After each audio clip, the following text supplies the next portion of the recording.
Lecture du deuxième livre des rois. En ces jours-là, Sennachérib, roi d'Assur, envoya des messagers dire à Ézéchias, « Vous parlerez à Ézéchias, roi de Juda, en ces termes. Ne te laisse pas tromper par ton Dieu, en qui tu mets ta confiance, et ne dis pas, « Jérusalem ne sera pas livrée aux mains du roi d'Assur. » Tu sais bien ce que les rois d'Assur ont fait à tous les pays. Ils les ont voués à l'anathème, et toi seul tu serais délivré. Ézéchias prit la lettre de la main des messagers et la lut. Puis il monta à la maison du Seigneur, déplia la lettre devant le Seigneur, et devant lui pria en disant, « Seigneur Dieu d'Israël, toi qui sièges sur les kéroubim, tu es le seul Dieu de tous les royaumes de la terre. C'est toi qui as fait le ciel et la terre. Prête l'oreille, Seigneur, et entends. Ouvre les yeux, Seigneur, et vois. Écoute le message envoyé par Sennachérib pour insulter le Dieu vivant. Il est vrai, Seigneur, que les rois d'Assur ont ravagé les nations et leurs territoires et brûlé leurs dieux. En réalité, ce n'étaient pas des dieux, mais un ouvrage de main d'homme, fait avec du bois et de la pierre. C'est pourquoi ils ont pu les faire disparaître. Maintenant, je t'en supplie, Seigneur notre Dieu, sauve-nous de la main de Sennachérib, et tous les royaumes de la terre sauront que tu es, Seigneur, le seul Dieu. Alors le prophète Isaïe, fils d'Amos, envoya dire à Ézéchias, « Ainsi parle le Seigneur, Dieu d'Israël. J'ai entendu la prière que tu m'as adressée au sujet de Sennachérib, roi d'Assur. Voici la parole que le Seigneur a prononcée contre lui. Elle te méprise, elle te nargue, la Vierge, la fille de Sion. Elle hoche la tête pour se moquer de toi, la fille de Jérusalem. Oui, un reste sortira de Jérusalem et des survivants de la montagne de Sion. Il fera cela, l'amour jaloux du Seigneur. Et voici ce que dit le Seigneur au sujet du roi d'Assur. Il n'entrera pas dans cette ville, il ne lui lancera pas une seule flèche, il ne lui opposera pas un seul bouclier, il ne lèvera pas un seul remblai.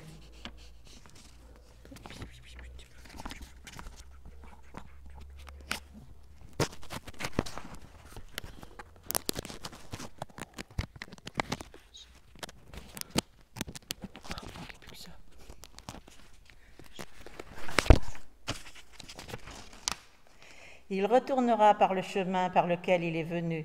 Non, il n'entrera pas dans cette ville, oracle du Seigneur. Je protégerai cette ville, je la sauverai à cause de moi-même et à cause de David, mon serviteur.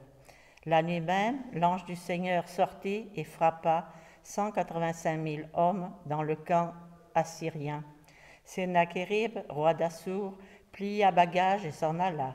Il revint à Ninive et y demeura. Parole du Seigneur.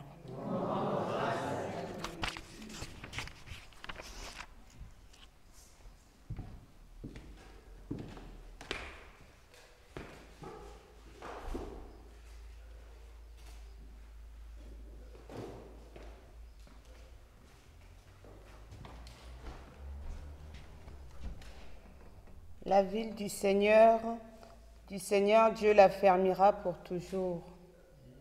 La ville du Seigneur, Dieu l'affermira pour toujours.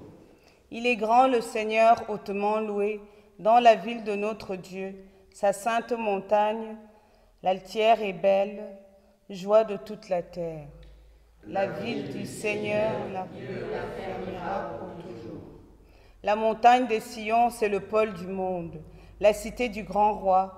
Dieu se révèle en ses palais, vraie citadelle. La ville du Seigneur, Dieu l'affermira pour toujours. Dieu, nous revivons ton amour au milieu de ton temple, ta main droite qui donne la victoire, réjouit la montagne de Sion. La ville du Seigneur, Dieu l'affermira pour toujours. Alléluia. Alléluia. Alléluia. Moi je suis la lumière du monde, dit le Seigneur. Celui qui me suit aura la lumière de la vie. Alléluia.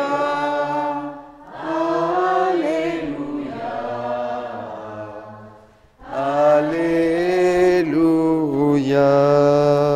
Père soit avec vous. Lecture de l'Évangile de Jésus-Christ selon saint Matthieu.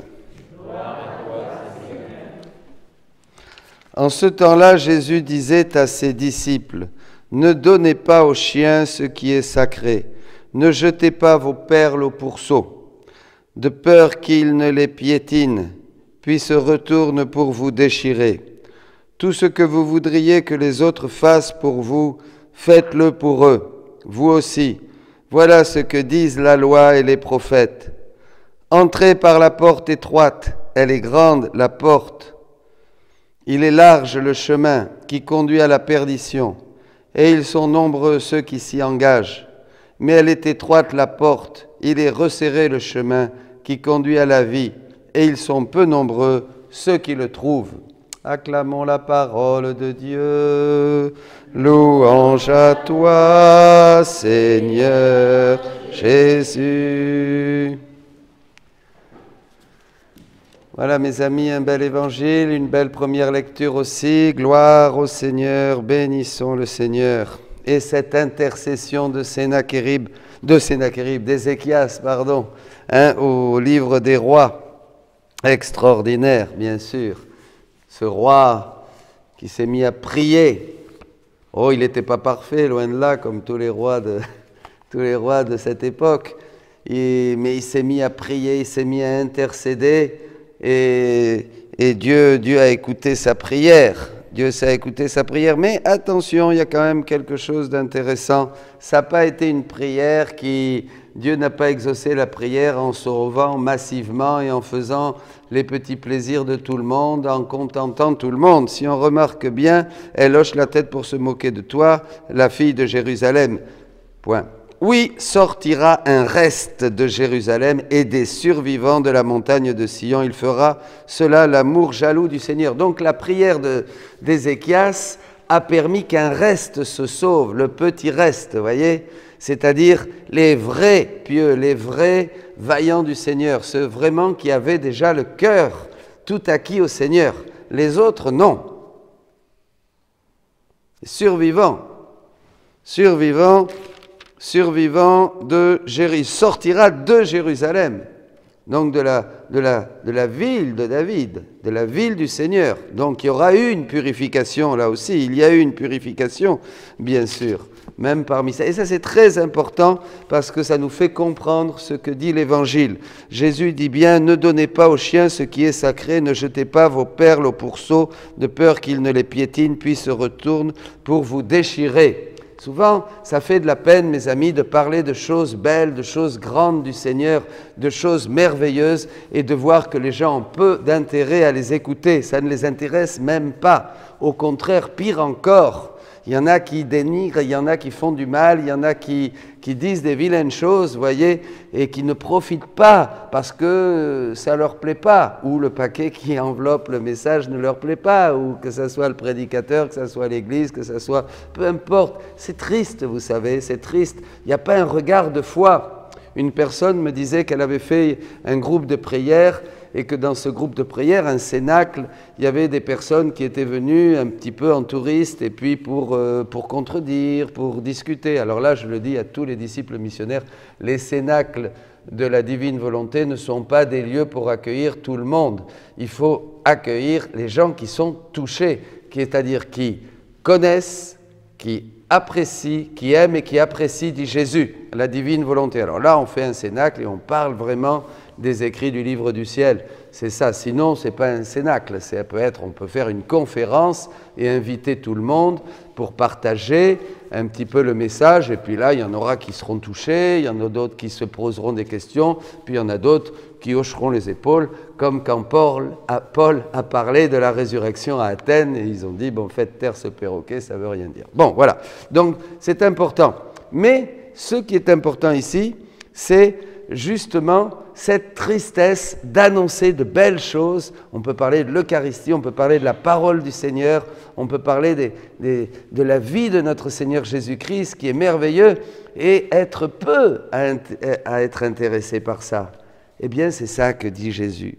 Voyez, et il faut faire attention, ne donnez pas vos secrets, ne parlez pas des grandeurs du Seigneur au premier venu dans la rue qui ne va pas l'accueillir, parce que c'est triste. Vous n'avez jamais eu, moi j'ai souvent eu ce sentiment de prêcher, de parler des grandes choses du Seigneur et d'avoir des regards devant moi qui regardent comme ça, hein, c'est tout juste si vous ne faites pas lapider. Bon, eh bien, on a envie de quoi faire? Eh bien, on a envie de faire comme dans l'Évangile, de secouer la poussière de nos sandales et de nous en aller, bien sûr. Il ne faut pas avoir peur, mes amis. Nous donnons l'œuvre du Seigneur. Nous donnons les grandes choses de Jésus-Christ.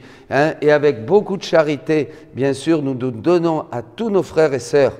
Mais quand quelqu'un se moque du Seigneur ou le renie ou se moque du message, de la beauté, de la grandeur du message du Seigneur, eh bien, nous pouvons retenir cet évangile. Hein. Voilà. Parce que, en fait, peu sont sauvés. C'est ce que dit Jésus. Il le dira aussi à Pierre. Alors, Seigneur, qui se sauvera? Aux hommes, c'est impossible. Mais à Dieu, tout est possible. C'est-à-dire, peu sont sauvés. Pas penser tout de suite qu'ils vont s'en aller en enfer. Peu, ici-bas sur terre, après, je ne sais pas. Peu, ici, prennent le chemin. Le chemin la passe par la porte étroite et le chemin resserré qui conduit à la vie. C'est-à-dire, peu sont sauvés, peu font l'expérience du salut. Comprenez?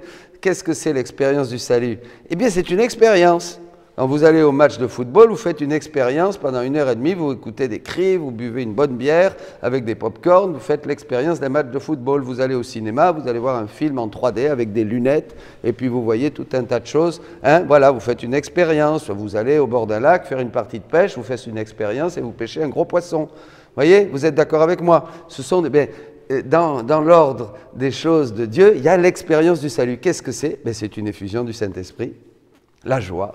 On est content, on est plein de Dieu, on a quelque chose à dire. Oh, comme tous ces amis, je les salue tous ceux qui nous écrivent, hein, et qui témoignent du passage de Dieu dans leur vie, de leur rencontre avec Jésus-Christ, de leur rencontre avec la divine volonté qui a transformé leur existence. C'est vraiment merveilleux, c'est vraiment merveilleux. Une sœur me disait aujourd'hui, hier j'ai eu 10 coups de téléphone, voilà. Eh bien oui, évidemment, vous voyez, ça c'est l'expérience du salut. C'est ça, déjà, on est sauvé parce qu'on a rencontré le Dieu vivant et notre cœur bouge, notre cœur est labouré, est purifié, est réjoui, est rempli du Saint-Esprit. On a envie de prier, on a envie d'acheter une Bible, on a envie de lire le livre du ciel, on a envie d'avoir le chapelet entre les mains. C'est l'expérience du salut. Vous voyez, c'est une expérience, c'est-à-dire ça passe, il faut la refaire, il faut la chercher, il faut continuer. Une expérience doit devenir de plus en plus profonde, de plus en plus nous ouvrir, de plus en plus d'horizons, voyez, dans notre vie, et changer, comme dit saint Paul, notre manière même de penser, c'est-à-dire de voir le monde, de voir les gens, de voir les frères, de voir l'Église, de voir la souffrance, de voir la vie. C'est une expérience qui transforme le cœur, qui devient amoureux de Jésus-Christ plus qu'amoureux des choses du monde, vous voyez, on s'attache à Dieu et qui renouvelle aussi notre manière de penser. Ça, c'est très important, c'est une expérience merveilleuse. C'est l'expérience que devrait faire tout homme en ce monde, c'est le salut en Jésus-Christ. Allez. Alors, c'est triste de parler de ça et d'avoir devant vous des figures et des bouches qui vous font soupe de limaces. Vous voyez, c'est ça. Vous avez l'impression après d'avoir donné des perles au pourceau. C'est triste, ça fait de la peine. Ça fait de la peine, mais on continue à prier pour ces gens-là aussi. Vous voyez, il faut prier pour eux, il faut les aimer. On ne les lâche pas dans la prière. On dit, Seigneur, fais que cette expérience qui a transformé ma vie, ça transforme aussi la leur. Mais il est clair que le chemin qui conduit à la perdition est large. Et que beaucoup le prennent aujourd'hui, ça c'est sûr, c'est inévitable. Et le chemin qui conduit vraiment à la vie, peu le découvrent. La porte est vraiment étroite et le chemin est resserré. Eh bien c'est pareil, le don de la divine volonté qui se donne aujourd'hui, c'est un don que peu découvrent. Même s'il y en a beaucoup qui vont le découvrir, ça sera toujours peu. hein, et ça sera de plus en plus. Mais là où tout le monde le découvrira, ça sera au ciel. Vous comprenez? Mais ici-bas sur terre, ça sera quand même un petit reste. Surtout dans ce temps de purification de l'Église, on reprend la prophétie d'Isaïe, sortira de cette Église, cette nouvelle Jérusalem, la fille de Sion, eh bien un petit reste, c'est-à-dire quelques-uns qui ont vraiment un appel prophétique. C'est vous, les missionnaires de la divine volonté. C'est vous qui avez été touchés à ce moment charnière de l'histoire du monde et de l'Église, voyez, et qui avez découvert cet accomplissement de la vie de Jésus-Christ, cet accomplissement de la rédemption qui est la vie dans la divine volonté. Jésus dit, quand il a dit sur la croix, tout est consommé, en fait, ce tout est consommé, dit Jésus, il dit ça au livre 25 du livre du ciel, ce tout est consommé de Jésus, il dit s'applique vraiment, pas seulement quand il l'a dit sur la croix, tout est consommé et qu'il a rendu l'esprit, il dit que ça s'applique, tout est consommé, quand vraiment il y aura tous ces enfants qui vont rentrer dans la divine volonté. Maintenant que le don de la divine volonté est annoncé, que la divine volonté règne au milieu des créatures et appelle tous ces enfants à revenir au rang, à l'ordre et à la finalité pour laquelle nous avons été créés, Jésus dit, c'est maintenant plus que jamais que tout est consommé. Et tout ne sera consommé, dit Jésus, voyez, que quand la divine volonté régnera dans tous les cœurs, c'est-à-dire que nous serons tous des rois, nous serons tous des fils légitimes du royaume de la divine volonté, nous serons tous revenus dans le sein du Père, nous serons tous dans la gloire éternelle, nous serons tous vraiment enfants de la maison de notre Père tant aimant. Je vous dis ça, mes amis, et j'espère que je ne donne pas de perles au pourceau.